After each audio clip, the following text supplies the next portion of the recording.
Hi guys, என் தலைமை STR மாதிரியே weight loss பண்ணுற ஜர்னியில் இன்றைக்கி 14வது நாள். காய்ஸ், நான் டெய்லியும் காலையில் இருந்துச்சு எக்ஸசைஸ் பண்ணிடுவேன். அதில் எதுவும் மாற்றமும் இல்லை. எக்ஸசைஸ் பண்ணிட்டு வாக்கிங்காக ஒரு 4-5 கிலோமீட்டர் போயிட்டு வந்துடுவேன்.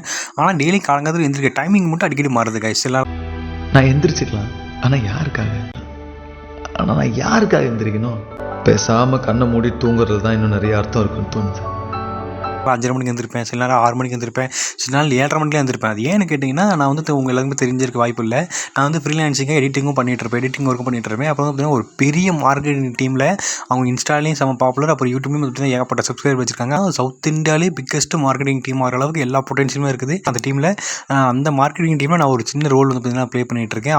அவங்களுக்கான ஒர்க்லாம் பண்ணி முடிச்சுட்டு அதுக்கப்புறம் நான் என்னோடய ஒர்க்கை முடிச்சுட்டு தூங்குறது கொஞ்சம் லேட் ஆயிரும். அதனாலே காய்ஸ், டெய்லியும் காலையில் நான் எந்திரிக்கிற டைமிங் மட்டும் மாறுபடும். ஆனால் எத்தனை மணிக்கு எந்திரிச்சாலும் சரி, அட்லீஸ்ட் வாக்கிங் போய்ட்டோ இல்லை சின்ன எக்ஸசைஸ் பண்ணிட்டு தான் என் டேவே ஸ்டார்ட் பண்ணுவேன். ஏன்னா எக்ஸசைஸ் பண்ணிட்டு நம்ம காலங்கத்தில் இருந்துச்சு எக்ஸசைஸ் பண்ணாலே வந்து பார்த்தீங்கன்னா அந்த டே ஃபுல்லாகவே ஒரு செம எனர்ஜி கிடைக்கும். நைட்டு தூங்கும்போது நிம்மதியான ஒரு தூக்கம் வரும். ஃபஸ்ட்டாக வந்து பார்த்தீங்கன்னா எக்ஸசைஸ் பண்ணால் சும்மா சோம்பேறித்தனமாக காலையும் படுத்து கிடப்பேன், மத்தியானம் படுத்து கிடப்பேன், நைட்டுக்கும் தூங்குவோம். தூக்கமே வராது. தூங்குறதுலாம் 2 மணி 3 மணி ஆயிரும். ஆனால் இப்போ எக்ஸசைஸ் பண்ணுறதுனால காய்ஸ் பாடி நல்லா ரிலாக்ஸ் ஆகுது. நைட்டு தூங்கும்போது தூக்கமும் செம ஜாலியாக வருது. நீங்களுமே உங்களால் முடிஞ்சளவுக்கு சின்ன எக்ஸசைஸ் பண்ணுங்க காய்ஸ். ஒன்றுக்கே ஆகாதுன்னு நினச்சி என்னாலே பண்ண முடியுதுன்னா உங்களால் கண்டிப்பாக எக்ஸசைஸ்லாம் பண்ண முடியுங்க. சின்ன எக்ஸசைஸ் பண்ணுங்கள். நான் எடுத்தோன்னே பெரிய எக்ஸசைஸ் பண்ணவே சொல்லவே மாட்டேன். சின்ன எக்ஸசைஸ் பண்ணுங்கள். அந்த டேவே செம ஃபன்னாக செம ஜாலியாக உங்களுக்கு போகும்.